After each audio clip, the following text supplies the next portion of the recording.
axudar un pouco ou nada a sair da crise.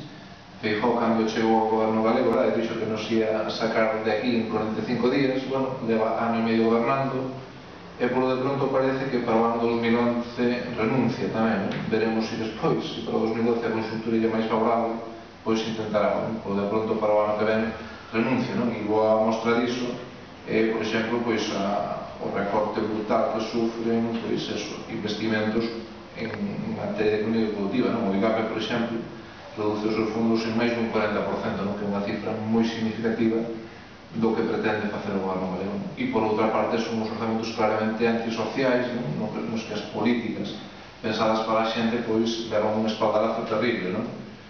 Ou as partidas pois de consellerías como a sanidade reducense en 180 millóns de euros, educación en 176 millóns de euros, recortes moi significativos que van facer moi complexo que servizos básicos pois poidan seguir funcionando a un bo ritmo.